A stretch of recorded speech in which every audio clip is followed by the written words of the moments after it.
So how many boxes? 4 boxes there were, right? And how much was it all? 25 quid or something? Amazing. Well, we'll probably find out quite soon why it was all so cheap, but just being in the presence of these cameras was worth 25 quid to begin with, so we've already broken even, I think. Alright, so let's get down to business. Somewhere in England there's a barn with a whole load of old Super 8 cameras in it. And Mr. X, who got these cameras, is off cleaning out some battery contacts on some of them. So we're just going to get started now with these 4 Bell & Howells, or rather 3 Bell & Howells and a UMig, but they were making these UMigs in the same factory at about the same time, as you can see by the general styling of it. We're going to be working our way up sort of through the cameras by brand and by format. Where some of them are standard 8 cameras, some of them are Super 8 cameras. And I better give you a warning right now. These are not in the best condition, these cameras. In fact, a lot of them have got some quite severe mildew, mold damage, rust, verdigris, dust and dirt, and just even, I think, animal shit on them. So I'm going to save the most promising ones for later on. For no particular reason, we're going to start with this quartet of Bell & Howells. So, the Bell & Howell Autoload 1203. Real piece of shit Super 8 camera in crap condition as well. I feel sorry for you if you bought one of these. There's really not much to recommend it. Even for a small, cheap Super 8 camera, it's a piece of crap. So, into the piece of crap box it goes. Moving up to this Bell & Howell 1225XL, the sound camera made in the 70s. I've got one of these in much better condition than this one's in. There's a really horrible case of mildew here. You can't adjust the exposure on this thing, so you can't use expired film on it. Even if you put fresh film into it, I mean, why would you? It's worth like 1/10 of a single cartridge of fresh Super 8. And listen to this when I try running the motor. It's a screamer. Ah! It's saying, put me out of my misery. All right, Bell & Howell 1225XL. You're done. However, the Bell & Howell Director Series Filmosonic XL, I mean, this is a magnificent piece of 70s production here, really. I mean, the first thing that catches your eye is, bloody hell, are we talking walnut veneer here? Yeah, and in so much as it's sort of walnut veneer coloured vinyl, yes. And my God, it classes it up. You wouldn't believe. This would have been your classic family kind of camera, really, back in sort of the late 70s, just before VHS came in.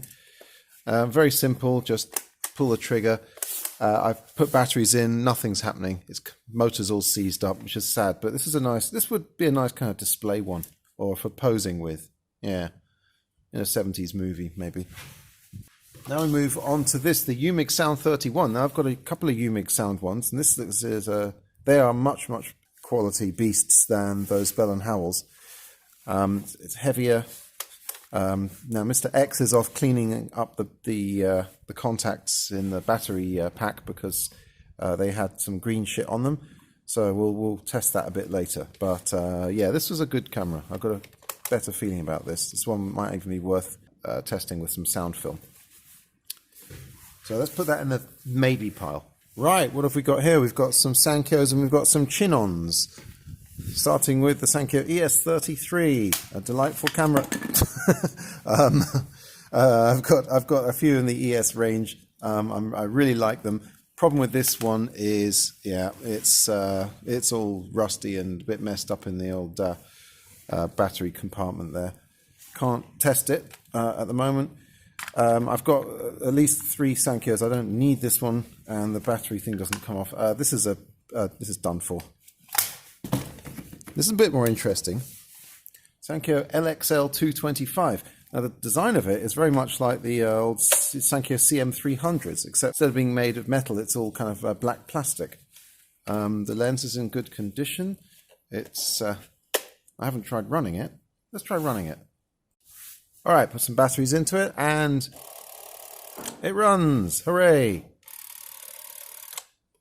The window came off inside. There's a little bit of plastic here from the window. That's not too bad. That's easily stuck back on. But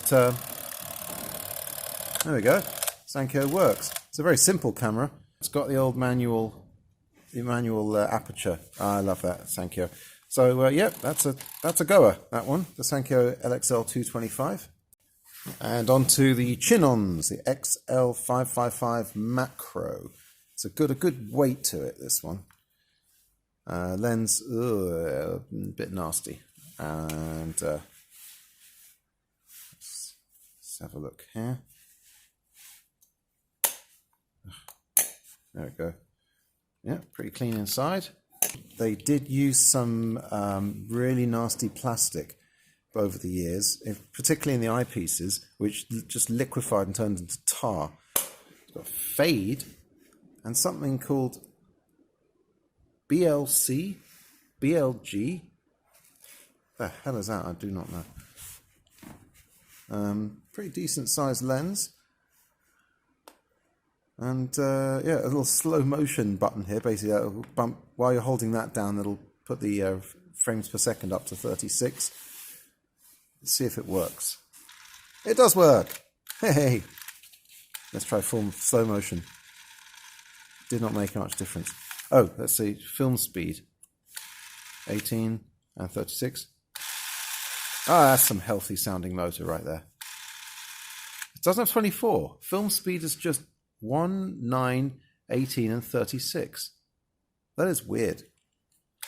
But it has these syncing things here, so you can probably hook up a flash to that, take single pictures, or put a timer or something onto there. It has this thing. It has a timer here.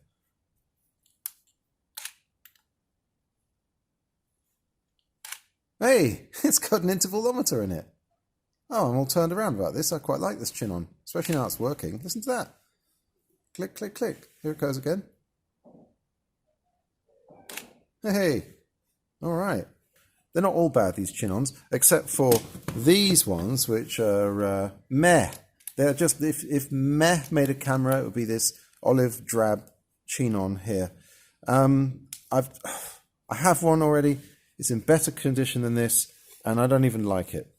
So let's just quickly look inside, see what the state of it is. Oh, batteries.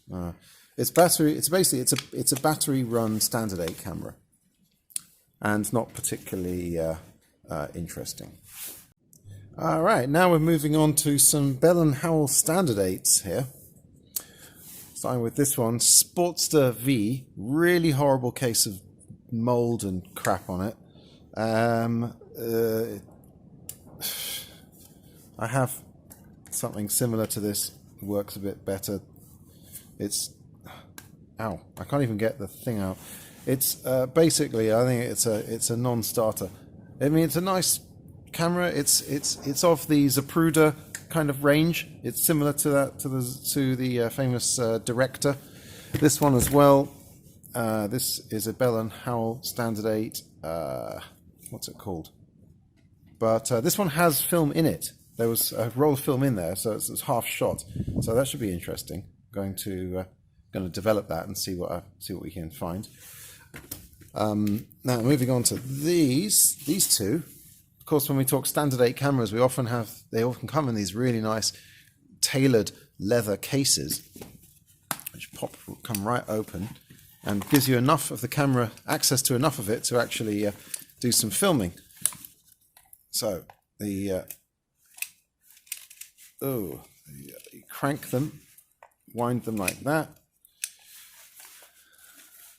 And this is a Bell & Howell 624. Hey, it works. Amazing stuff. The lens comes off, I think. Or is that just the lens hood? No, that's just the lens hood.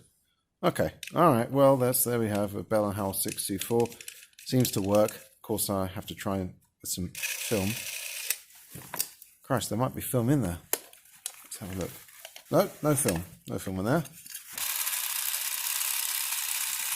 There we go. Meh.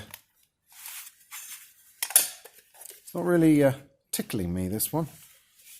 And in this one is, it's another Bell & Howell 624. And it does work. All right. And the last Bell & Howell, the best one I've saved till last, is Darth Vader. If Darth Vader had a standard 8 camera, this would be the one. I mean, it is matte black and totally evil looking. It's a Filmo Sportster, Bell & Howell. This lens just comes right off with a quick release there. And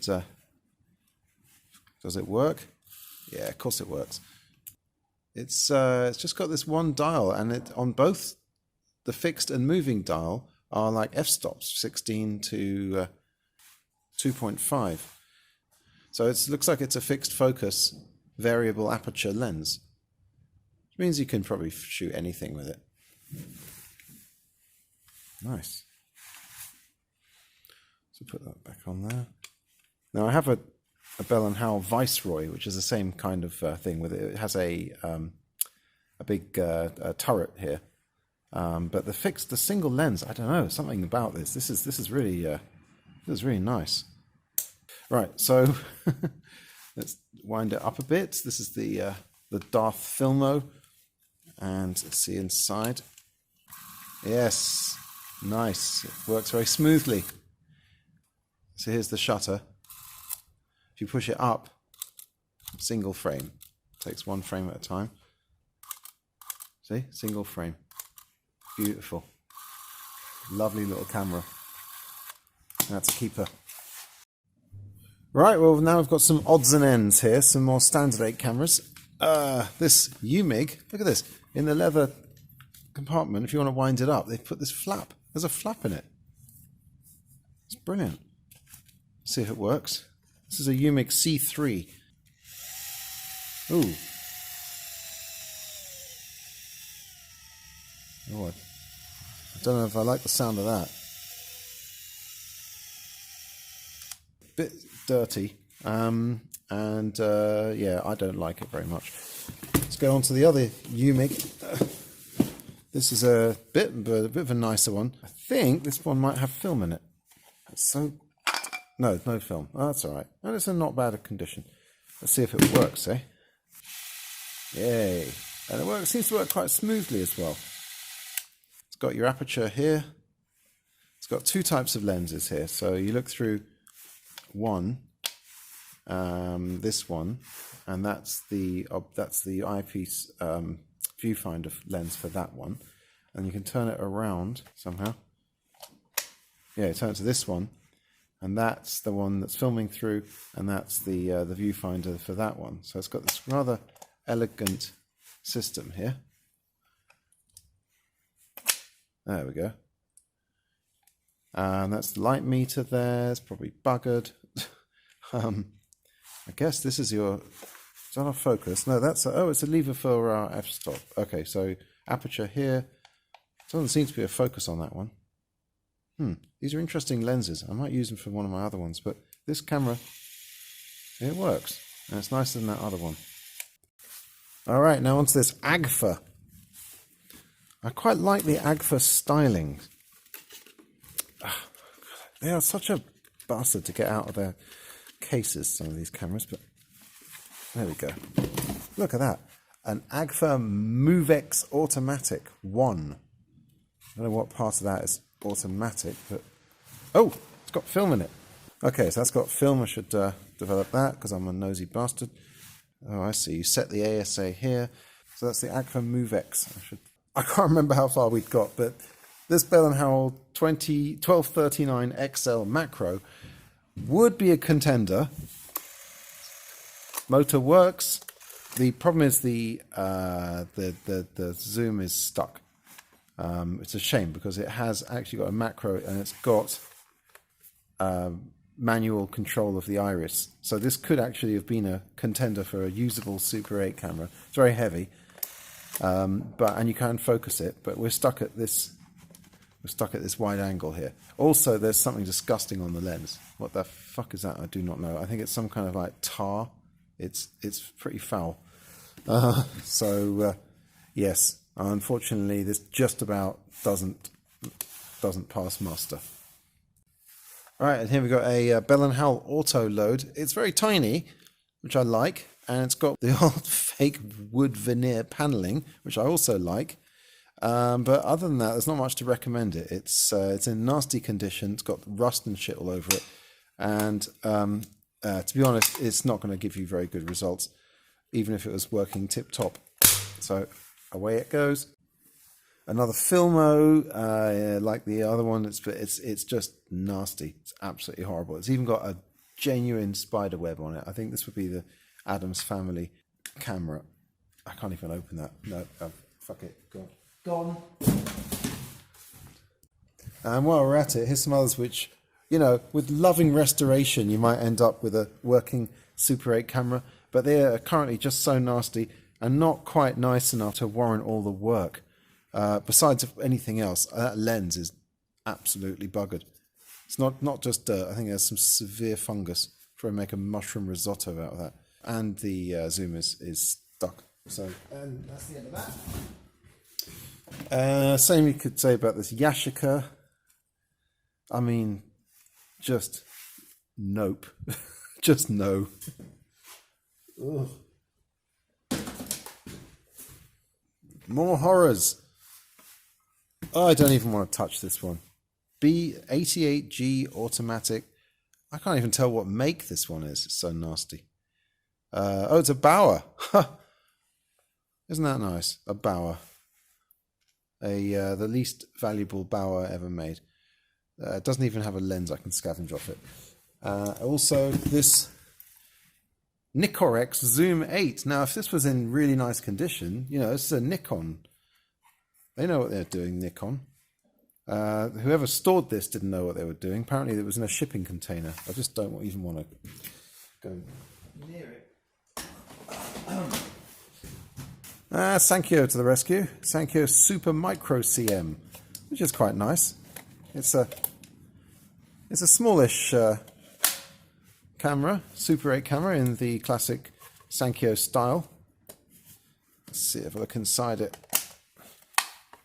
Yeah, Super 8. Oh, with a looks like a quite variable cartridge notch reader there, and it's got the old classic manual aperture, which doesn't work. It does not seem to be normal. Normal manual auto. No, you see that's not doesn't seem to be doing it. You know, it would be nice, maybe in another world. Senko Micro CM. Don't worry, there's some cool stuff coming up. The Quartz Zoom, made in the USSR. Doesn't work very well. It goes a few feet and peters out. And when you wind it up, it only reaches about that much. And then peters out again. You know, it's there's this knob here.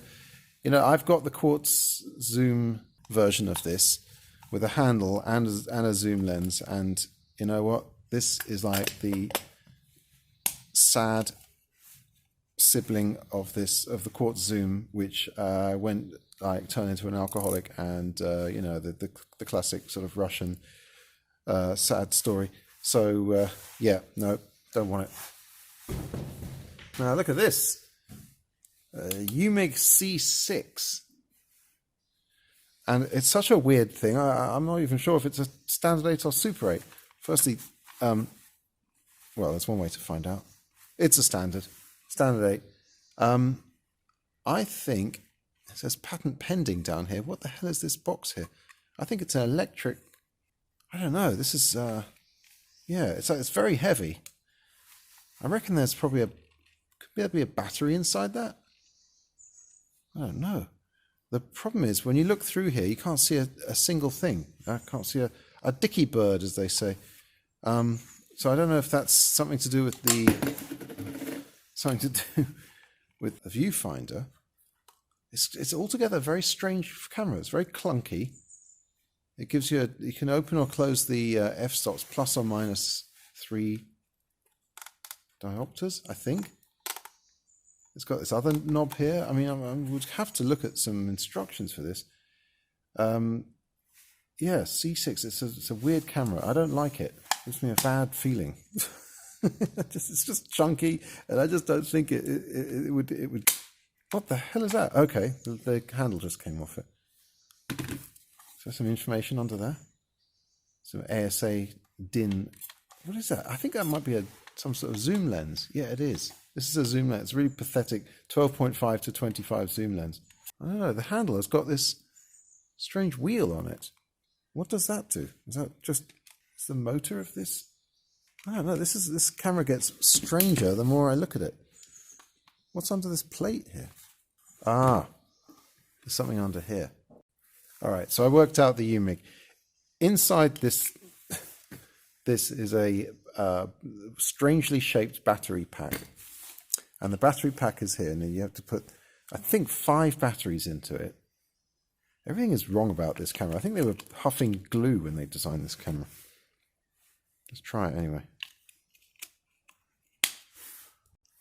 All right, so I put the batteries into it. I guess it slides into here. It's so complicated. Why couldn't you just put the battery straight into the camera? I don't know. So let's do that up. Well, I'd give up on this. I mean, I've put the batteries in. I can't seem to find the shutter. I can't see anything through the eyepiece. Ah, the hell?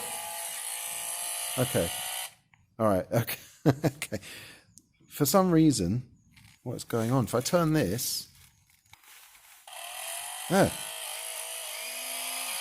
okay. So here's us.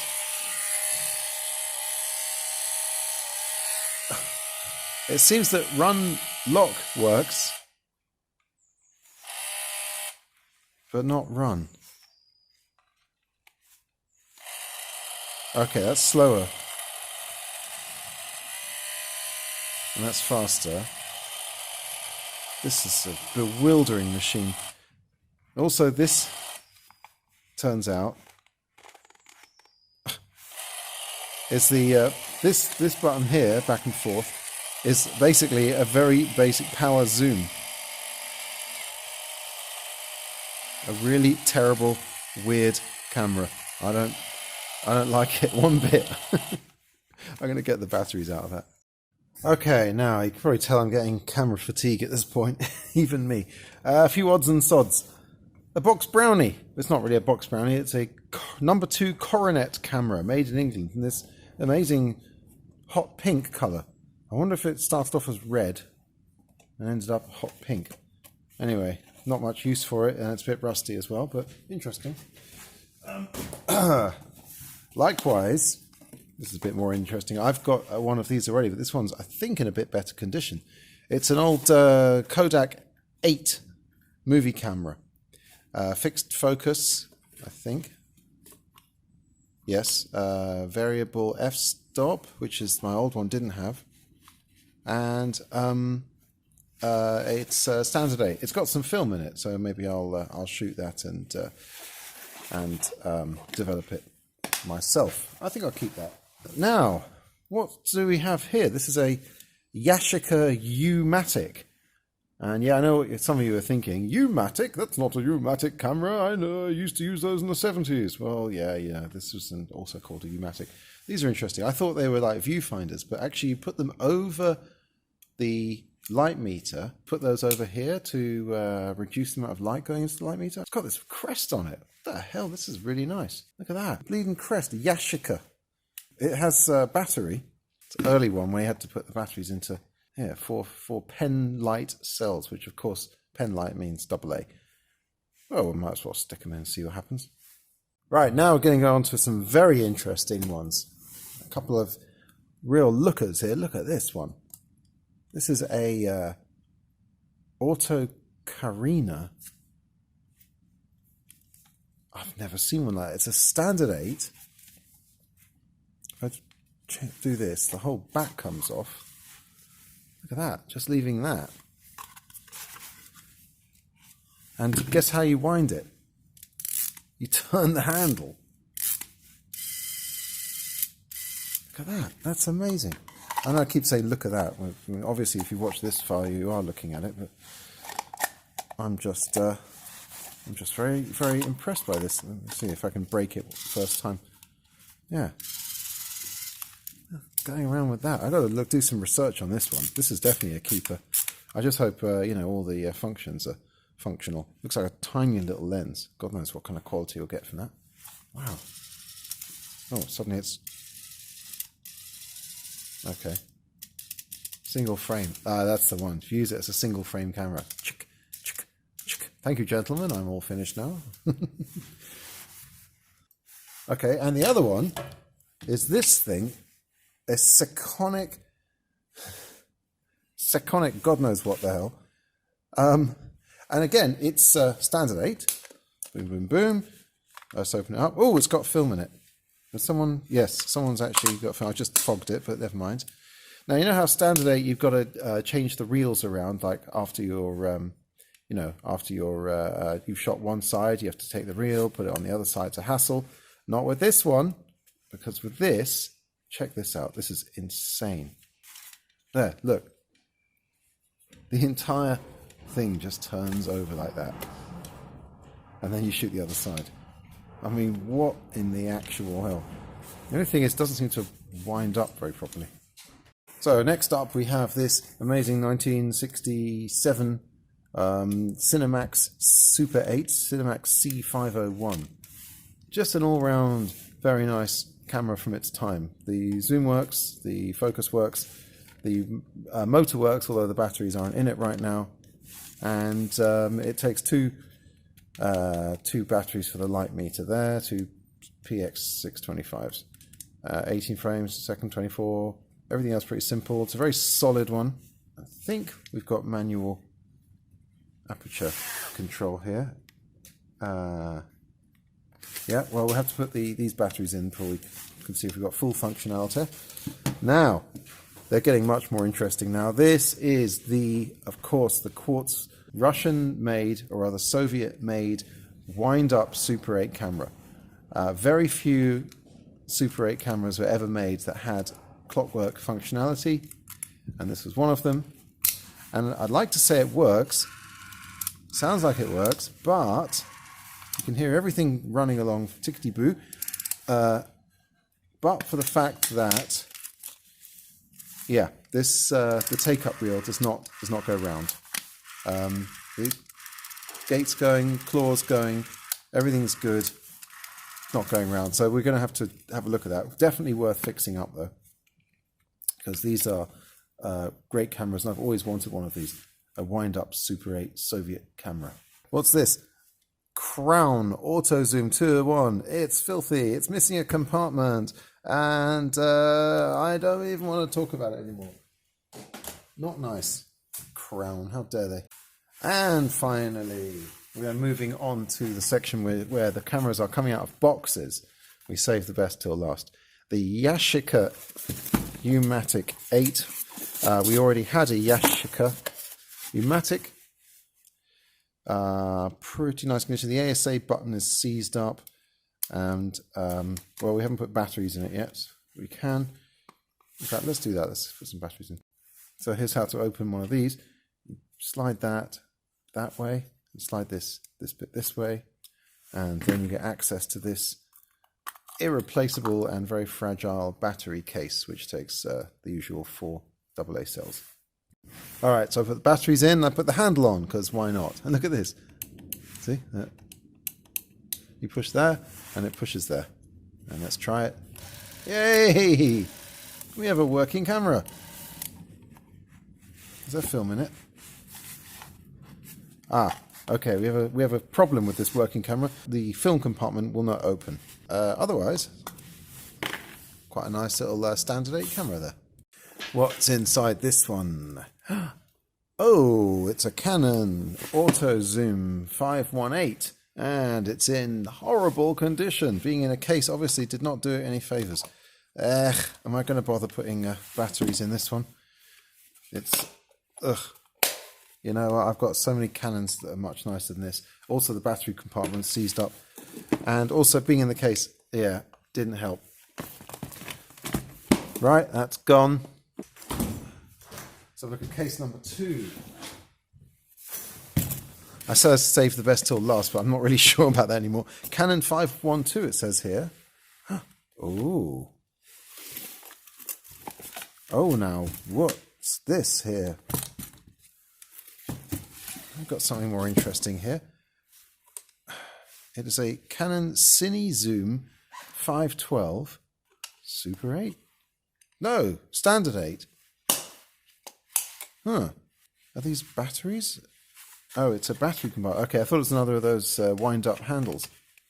Let's pull this apart and see what's underneath. Oh, we've got this. Okay. Yeah, seems to only take 2 batteries in there. It takes there's 2 batteries that go in here, but it's also a wind-up. What the hell's going on? All right, I've got to the bottom of it. The batteries that go in the handle power the zoom, the power zoom.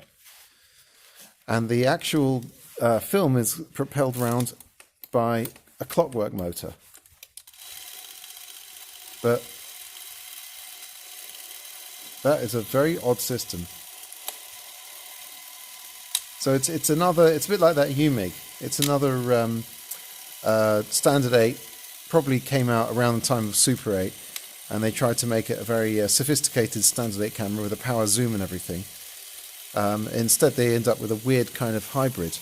It is working though with the without those batteries in the handle, because it was very nasty in there. Huh. So a Canon Standard 8 wind-up camera, but with a very nice lens on it. I don't know if you can see a decent enough viewfinder there. It might be worth keeping after all. Whoa, I've just discovered it's got this thing. Look at this. It's like some massive teleconverter. It makes them I mean, that's a serious Standard 8 camera. It says £95 Cine. Holy crap, I've just discovered something else about this. I think I'm going to have to make a film all about this. It runs backwards.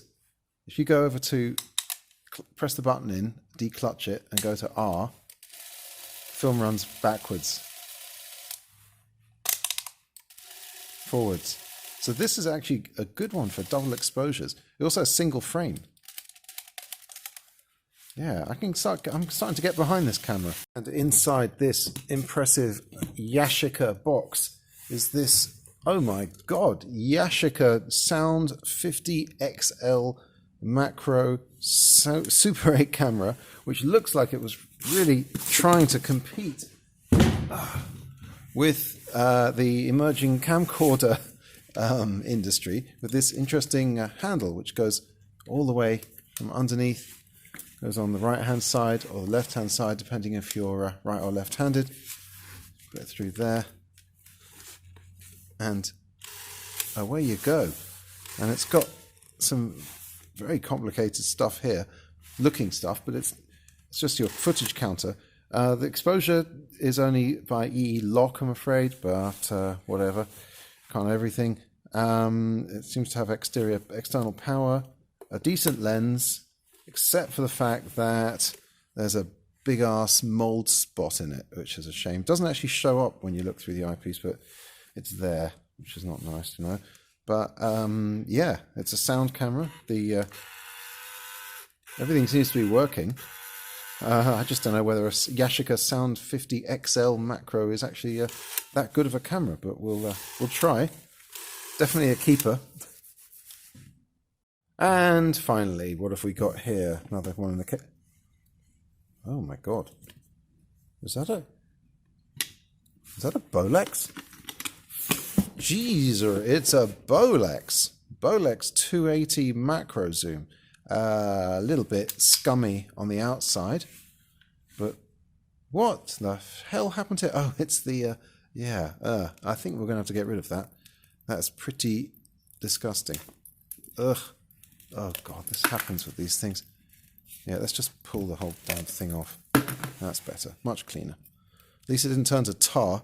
Chinon, I'm looking at you. Alright, so the Bolex 280, after ridiculously convoluted battery loading, which it's involved an entire unscrewing of 2 different compartments, and I don't even want to go into it. So let's press the back on to power it up, and then the trigger. Yay! It's working! Hooray! And a back-loading Bolex. Yeah, look at that. There we go. Nice. Look, you can see right through it. Oh well. Bolex 280 macro zoom. I'll take it. I'll clean it up, and definitely worth shooting a roll or 2 in there. I don't know what the hell this is. Distance? Feet? How much we've shot? I don't know. I'll have to look that up. And do these work? No, I don't think so. Okay, that's the last one, and it's been a hell of a day. I'd like to thank Mr. X for getting hold of all these cameras for the princely sum of like £25. It's insane. And I'm going to clean some up, I'm going to use some, I'm going to throw some away, and have a load of fun as usual. Alright, see you later.